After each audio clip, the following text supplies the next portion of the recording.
everybody, welcome back to my channel. My name is Emily and I'm currently in the summer from finishing my A-levels before heading off to drama school. I thought I'd make a video about my audition experience. I know that for a lot of people these kinds of things can be really helpful. I know for me, I really enjoyed hearing about other people's experiences before heading into my audition to sort of prepare me.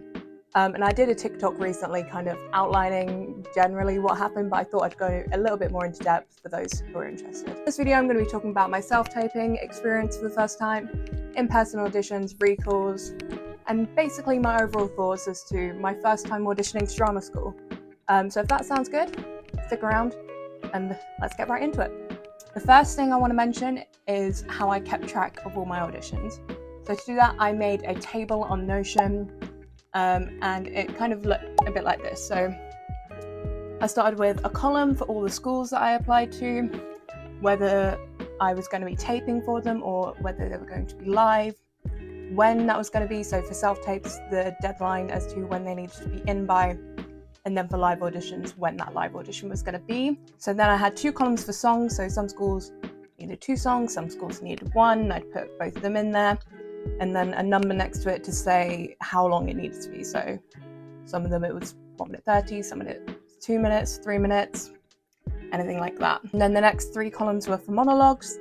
Most places required 1 or 2. There was one school that I did that required 3, and we'll get into that a little bit later.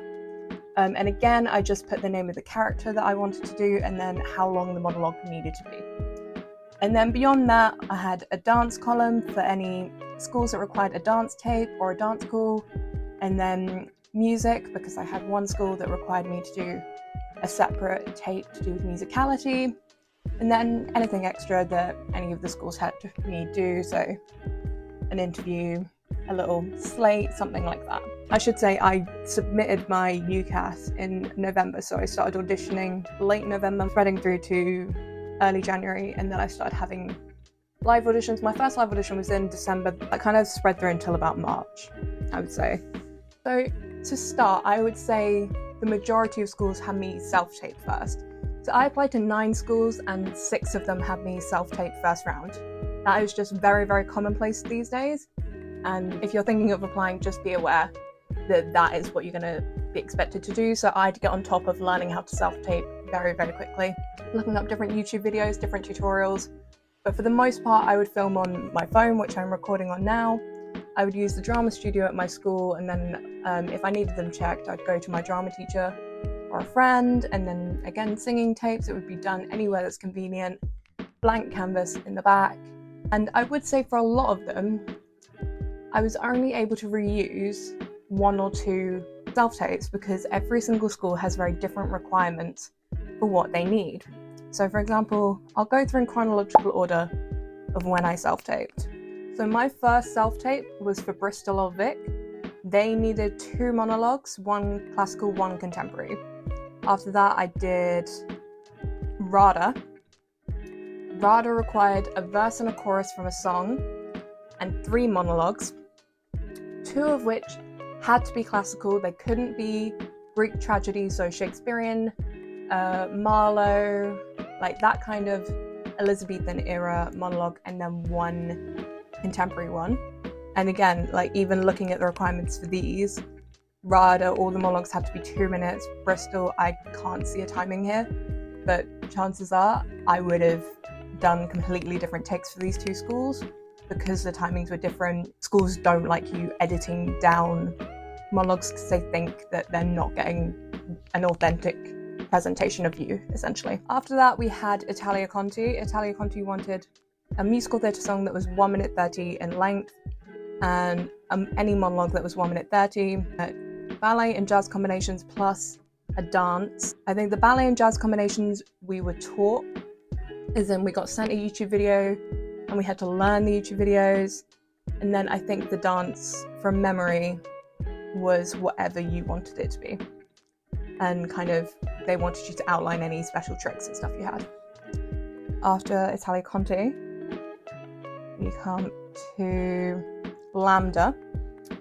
So Lambda, again, they wanted 1 monologue, anything between 2 and 3 minutes.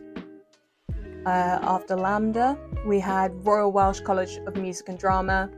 They wanted a contemporary song, a golden age musical theatre song, both 2 minutes in length, and then a monologue that was 2 minutes in length as well. Plus, I believe Royal Welsh College also made me do like a little 2-minute speech, kind of saying a bit about who I was, why I wanted to act, why I wanted to go to Royal Welsh. So a bit like a personal statement, but boiled down and spoken to the camera. And then after that, I believe it was Royal Conservatoire of Scotland. They wanted, again, a classical musical theatre song, a contemporary musical theatre song, both 3 minutes, a monologue that was 2 minutes, a lot of dance stuff. So there was a warm-up, there was a kicks sequence, there was a turn sequence, and there was a routine to learn. Plus, they wanted you to perform on an instrument if you were able, or to talk a little bit about what music meant to you, just kind of demonstrating some form of musicality. So that was it in terms of self-taping first round. And I would say my experience with self-taping was kind of fairly okay. I was lucky enough to have spaces where I could go and film when I needed to. So like I mentioned earlier, I was able to go to my drama studio at my school and film. I have my church, which was very available to do a lot of my singing tapes in. Failing that, I did it at my singing teacher's house. And then I'm also lucky enough that I work at a dance studio where I was able to just find some time after classes and film some routines. My school also has like a dance style floor that I was able to go in and use when I needed to. So I was very lucky that self-taping was not a huge deal for me because of the amount of schools I was applying to and the amount of different requirements. It was just a lot, and I was having to put in a lot of hours to try and get my self-tapes done. Editing wise, the schools don't like you to trim down your pieces, but they do a lot of the time require it to be in one video. Some schools let you send them in as separate videos.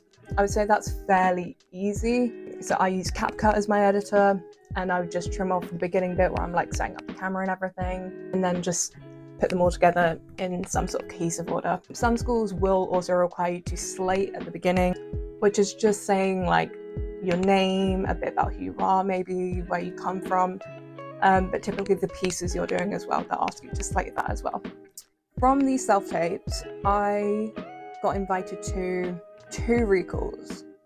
The first one was Italia Conti, and then my Lambda one was slightly different. I was applying for the BA at Lambda, and I got rejected from the BA, but they invited me to recall for their foundation course instead.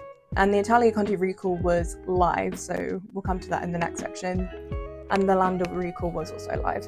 In terms of self-taping versus live, I would say self-taping's a lot cheaper in terms of you're not having to travel to all these different schools to audition for them. You know, you're not having to wear yourself out by traveling to these places. I wouldn't have wanted to have to travel really, really far away to be able to audition for somewhere, especially if I was just going to get cut at the first round anyway. And it gives you the opportunity to redo things where you want to find that best version that you really feel shows the best version of yourself. I would say that the downsides are that you can't always show the best version of yourself on camera, and the panel aren't getting to always meet you and actually have a conversation with you. They're judging it off of a video, which isn't always great, especially with singing. Singing is something that when it comes to filming, a lot of the quality can be lost, I would say. But I think that does give you a bit of benefit of doubt. A lot of panels will give you a bit of benefit of doubt when it comes to recording. Like if you can't find somewhere appropriate, if you can't find somewhere quiet, panels tend to be quite lenient towards that. And I think a lot of mine did give me benefit of doubt for some of mine. Overall, I do enjoy an audition day where I get to go in and see the school and experience it, but I would say that actually self-taping, because when you're in person you can see everybody else, you can see what your competition is. When I'm self-taping, I still have the delusion that I'm amazing and nothing can go wrong. In terms of my live auditions, my first one was in December, Royal Central School of Speech and Drama in London, and I was lucky that I'd been there before for an open day. So the way Royal Central works is you go in for your first round and you do a warm-up, you meet everybody, and then you get sectioned off into small groups. And then some small groups will go and audition for the panel first. Some small groups will go on a tour of the school first, so you get kind of an open day and an audition in one, which I think is quite nice. I went in and I auditioned first, so there were about 6 or 7 of us, and we did like a little warm-up in the room, and then in front of the panel we sang a verse and a chorus unaccompanied. 2 monologues, classical and contemporary, about 2 minutes each, and then you had to present a devised piece based on a stimulus that they would have given you. So they had a list of different stimuli, you pick one and you come up with some kind of devised piece based on it. So a dance, a poem, performance piece, whatever that is. What I found very funny is that everybody in my group picked the exact same stimulus, because it was probably the easiest one there. Beyond that, you'd have a lunch break, and then if they wanted to recall you, you'd be told then and there. I would say about just under 20 people got recalled, if that, and then your recall would take place in the afternoon, and there was a possibility of a dance call, which I was so wrapped up in. I was like, I need to be prepared for anything, and obviously having not done an in-person audition before, I didn't know how to be prepared. Overall, I think that was a very good first experience. It was a very welcoming experience. I think the prospect of just being in such a small room with a small group of people makes it a little bit more intimidating, because you are actively like looking at these people, and I would say I was actively comparing myself to these people. Like, there's not a lot of space to hide in a small room if you're like me and you need to hide a little bit sometimes. But like I said, being in a school that I'd been before kind of took the edge off a little bit. And we were also able to have a student panel where we were able to talk to a lot of the students about their experience, ask any questions, and I think that really helped me, because I think when I got rejected, I wasn't so crushed, because actually talking to students, I realised that this school wasn't going to be for me. My next live audition was my Italia Conti recall, which that was late January. So Italia Conti is a bit weird because the school is located inside a shopping centre, which I didn't realise, so I was wandering around ages trying to figure out how to get in. And then when I got there, I was sat waiting for an hour, because I got there half an hour early and then they ran half an hour late. This was actually the first time I'd actually properly spoken to people, because I think that was a big thing, especially with my rural central one, because I was already so nervous about being there, and then the added societal pressure of like having to talk to people and having to make friends was a lot for me. So I didn't really talk to anybody. But with Italia Conti, I actually started to speak to people a bit more. I didn't quite make friends. I was still very nervous, very still inside my own shell. I was very nervous because this is a school that I really wanted to go to. I loved the look of this place, and it was the place where I had the highest chance of getting in, and I put so much pressure on myself for this. I was like, if I can't even get in here, what's the point? Because this was my biggest opportunity, really. So actually we started the day, we got taken to a room and we had like a warm-up game, kind of a bit of improv, which was a bit I was really nervous about. I had a mentor for my entire audition journey, and I said to him, I was like, they're going to want improv, can we do a bit on it? And then so I worked on my improv with my coach, to then the improv being such a tiny part of the audition, like I worked myself up into a frenzy about that. And then they said something about the songs, which I thought I'd got the wrong song, or I'd cut it wrong or something like that. So I just remember being so nervous this day and feeling so alone. Then we got taken into the studio, we put our bags down, we were told to get our music ready, because rather than it being everyone sits in a room and the panel's there and you get called up one by one, you got taken and there were 2 rooms and you sat in the corridor with everybody, and then you'd go into the room one by one and it would just be you, the accompanist and the panel, which was terrifying. And I think being sat with everybody and talking to everybody just made me more and more nervous. So then when I went into the room, I messed up my songs. And so I had 2 songs on me, because they asked you to bring one and then have another one just in case they wanted to hear something else. So I had to pick one in the moment and be like, which one do I want to do? And I picked the one that I was less confident on, less secure on, and I messed it up. I completely messed it up. And then again, I had 2 monologues. I did the monologue that I was more confident on. I'd recently made a change in it that I didn't feel comfortable doing, so I didn't do it. I just changed everything in that moment, and I just wasn't myself. And then after that, I had a conversation with the panel, which was 2 guys. It was kind of intimidating because there was one guy kind of talking to me, the other guy didn't look at me once, he was just typing away, and I was like, great. And he seemed to say that my interview had gone well. He was like these are very good answers. So he was asking me about kind of what I was doing at the time, which was my A-levels, so I was able to talk about my A-level projects, and he was like, why do you want to come to Italia Conti? And I spoke a bit about like the cultural hub that they have there and how everyone's just encouraged to experiment, which I really, really love. And it's like, that's a very good answer. And I was like, thank you.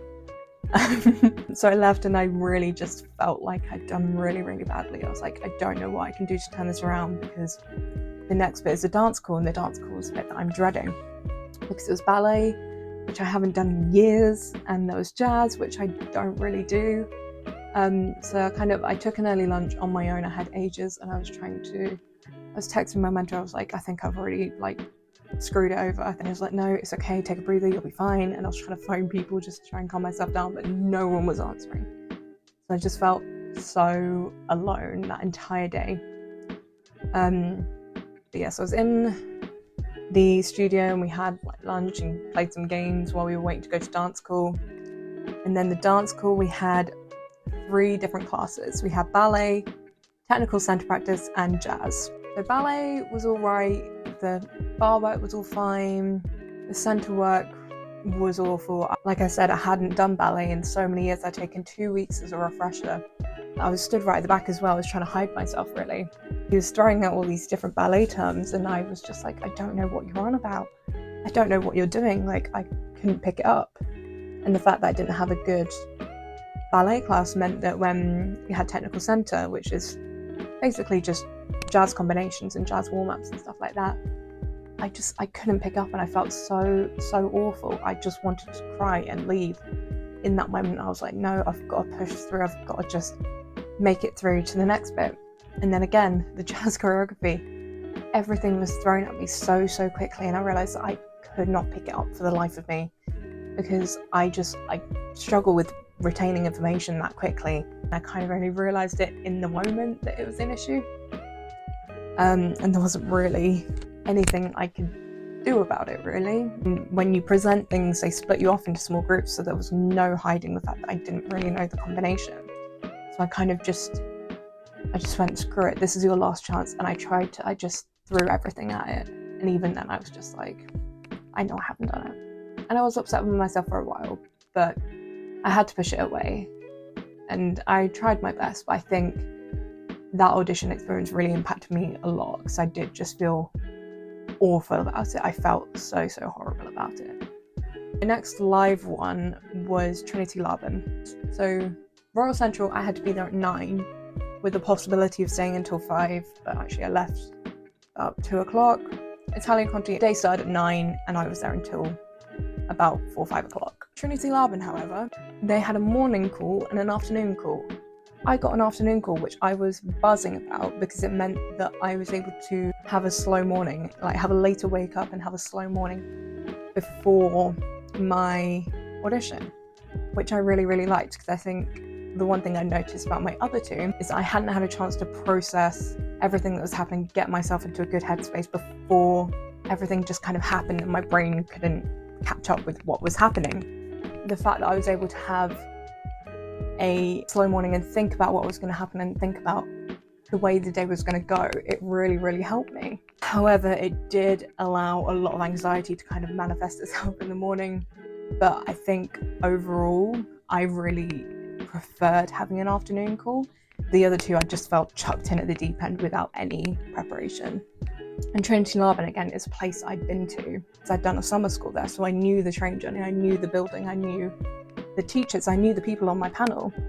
So I felt very at ease and very confident with it. I was able to actually speak to people beforehand and get to know some people. And I think this is the one audition where I actually fully came out my shell a little bit more and felt more myself and felt like I was able to interact with people and talk to people. I started the day with singing. I went into one of the classrooms with the panel. I recognised a couple of people on the panel from my workshop, and we did some warm-ups, and I did one song, and then you would have the opportunity, potentially if they needed to hear something else, hear some scales, hear a second song, if they needed to talk to you a bit about your personal statement, they would hold you back at the end. But you were in a group of about 30 people, I'd say, maybe a couple more, and you'd be called up one by one to sing in front of the panel, and you all kind of sat as a panel, and you'd sing to everybody. So I had my dance call afterwards.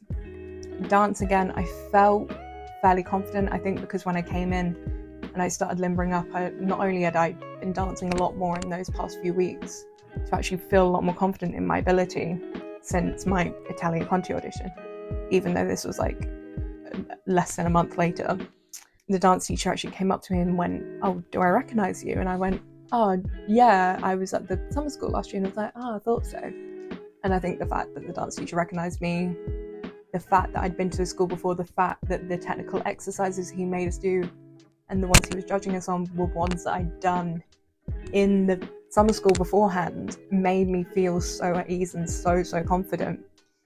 And the fact that the teacher was actually giving me corrections and I was actually being noticed by him made me very happy. The difficulty then came with the routine when I wasn't quite picking it up, I wasn't quite getting it, and then to add insult to injury, at the end he was like, "Right, you've got 4 counts of 8, show us what you've got." And I just went, oh gosh, because I have no tricks, I have no skills, I'm a very mediocre dancer. So I just started flailing my arms about, and I was just like, you know what, whatever I do, I'm just gonna be confident with it. I'm just gonna pretend like I'm confident with it. And we did that twice, and then after that we had acting, and again we had a warm-up, and then we all did our monologues, and then we did an exercise to do with our monologues and kind of explore them a little bit more in a different way that we hadn't really thought about before. And then that was the end of the day, really, and that was the most confident I'd felt in an audition. And I think because I felt so confident with it, it came as a real kick in the stomach that I hadn't got a place.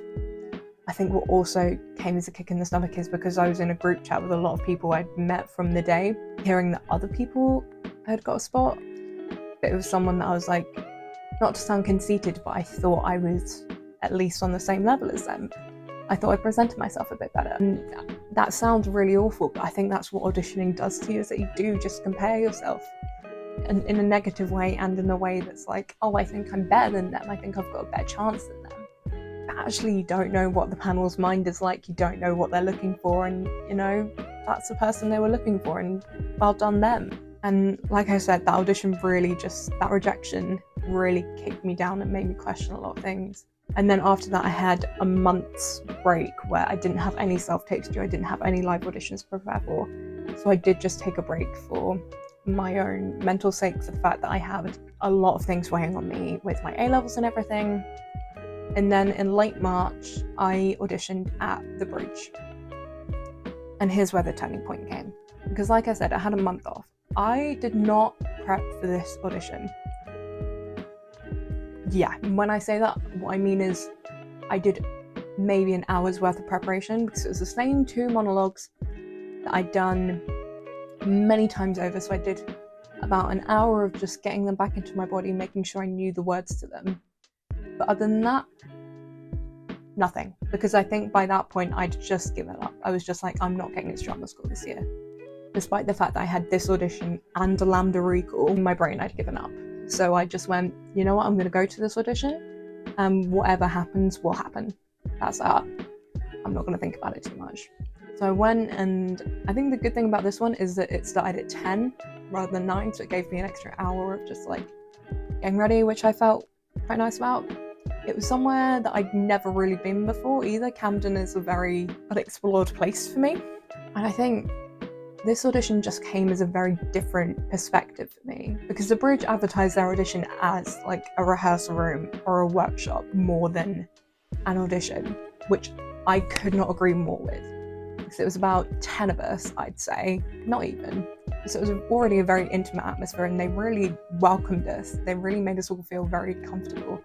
And we had our warm-ups, and then we all had 2 monologues, and we'd all go around We'd do our first one and then we'd all go around and we'd do our second one. It was the two heads of the school auditioning us. We'd all had an opportunity to work on our monologue with the director, and we'd all get involved in helping this person, because there'd be like different games and different ways of trying to work on this monologue with this person. I think that just really was a shock to me, because I think so many other places will make you feel like you are being judged. It's like, there's a panel, there's you, they're watching you, that's it. This felt so much more interactive and like they wanted to help you. And I think because I've been in a play before, I felt so comfortable, because it felt like a rehearsal room again. It felt like somewhere I was comfortable again. I felt really open and receptive to what was happening because I hadn't prepared as much. I just went in with a, let's play, let's see what happens. I'm not going to be perfect. I'm going to see what happens. Yeah, it did just feel like a bigger community, I guess, because I think with a lot of auditions, and I think I've mentioned this earlier in the video, you do get to the point where you start comparing yourself to other people. You do feel like you're being judged. You do feel like, you know, I'm not as good as that person. I'm not as strong as that person. I'm not as technically precise as that person. To step into the Bridges audition, it just felt like a whole new experience. And I had such an incredible day. Usually I come back from these auditions and I'm drained. I left that audition and I was so full of energy, because it just felt, I can't even describe how it felt. It just felt so amazing. Not to brag, but when I worked on my monologue and I performed it again, I did make one of the panelists cry. Just putting that out there. I had such a lovely day, and it was such a mix of people in the room as well. We'd all done our monologues. We had like an interview stage where they'd ask us, they talked to us a bit about ourselves and like why we wanted to come, why we wanted to act, that kind of thing, which I really just took as an opportunity just to go full ham on them. Like, I had no filter that day, which I think was just a testament to how comfortable I felt there. Like, it just felt like nothing I'd ever felt before. And I think the strange thing about the audition as well, compared to other schools, is that it was one round. Like, it was, everything had to go into the audition, because otherwise it was nothing. And then the other thing that was weird about it is these schools will often time leave you hanging for weeks, because they get so many auditions coming in. They will leave you for weeks not knowing whether or not you got a spot. I auditioned on a Thursday. I think I heard back by the following Monday, and I got accepted, which was incredible. And if you want to see a video of me crying about that, check my TikTok or check my Instagram, or check, I don't think it's on YouTube, but check my Instagram or check my TikTok, because yeah, it was an emotional day. Because I think after being battered down by auditions for so long, to actually have an acceptance email in my inbox was crazy. The strange thing about that was I was at school and I got a phone call and I ignored it because I was in class until I got home, checked my inbox, there was the email, got on the phone with the person who'd left me a voicemail, and lo and behold, it was Mark, the director of the school, telling me I'd got a spot, which was an incredible feeling. And what that meant was, so I accepted my place at the Bridge and I withdrew my application from Lambda. And a lot of people go, why? Lambda's a great school. A couple of things. Firstly, I didn't want to lose my spot at the Bridge for what was not a confirmed place at Lambda. My Lambda audition was still months away. Like, I got accepted in March at the Bridge. My Lambda audition wasn't going to be until May. The Bridge course is also 2 years, whereas the Lambda course was only going to be 6 months. So I was like, okay, I want something that's going to be a little bit longer term. That was my kind of reasoning behind picking the Bridge rather than holding out for the Lambda audition, just because I just felt that was going to be a better choice for me. My overall thoughts, I would say the one thing I realised quite early on in live auditioning especially, I think I realised this at my Italia Conti audition, depending on where you come from. So I come from a state school where there's very few people auditioning for drama school. I think there were 2 in my year group. You are going to be quite lonely at these auditions because there's so many people coming from like performers colleges who will come and audition together in groups. So a lot of these people come in and be like, oh my gosh, I didn't realise you were auditioning today. And a lot of these people will have auditioned a couple times before as well. So we'll have friends that they've made from auditioning for a few years. I came in with nobody and was expected to just make friends with people, which for me is a lot. like someone who's socially anxious, it's a lot. I'd say be prepared with that, and if you don't want to make friends, be comfortable with being alone, because auditions can get very lonely in person. Don't compare yourself, because I think that is what took the most mental effort out of me, was comparing myself at these auditions and looking at other people and going, oh, I'm not as good as them, or I'm better than them. Like, it took a lot of effort out of me, and I'd look at someone and go, well, they're clearly going to get a spot and I'm not, because they've got the choreography down, they've clearly impressed them, their voice sounds amazing, they're wearing the right clothes, I'm not wearing the right clothes. Like, it's very, very easy to just constantly compare yourself to someone, and it's just not worth it. It's just not worth it. You need to focus on you and how much you can achieve and what you can do. Learn how to cope with rejection. So I think the biggest mistake I made when I started this, because rejection is such a big thing in the acting community, you get told by everyone you're going to get rejected a lot, and I was just like, well, if it happens a lot, I must get used to it very, very quickly. No, you really don't. You don't get used to it. It hurts a lot. So I would say find a way to cope with rejection. Find what works for you. If it's your first year applying, I would say chances are you're not going to get in first time. I was very, very lucky that I did, but it's not a common occurrence at all. Learn how to cope with rejection. It's a heck of a lot, and it really took it out of me. Like, even the people around me started to notice that I changed because of how much mental pressure I was putting on myself, how much I was deprecating myself. People commented and started to notice and were really worried about me because I began to change so much. I began to let rejection affect me. I began to let this comparison affect me, and yeah, it was not healthy for me at all.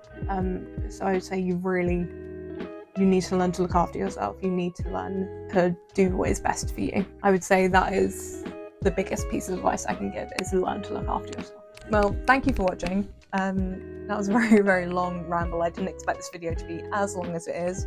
If you want to see more from me, click subscribe. I'm hopefully going to start doing some more videos now that I'm not in my A-level period anymore. Let me know what you want to see. I might do some stuff about drama school and preparing for drama school. I'm definitely going to be doing more content while I'm at drama school, so definitely subscribe and stick around to see that kind of content. But for now, thank you for watching, and I'll see you in the next one. Bye!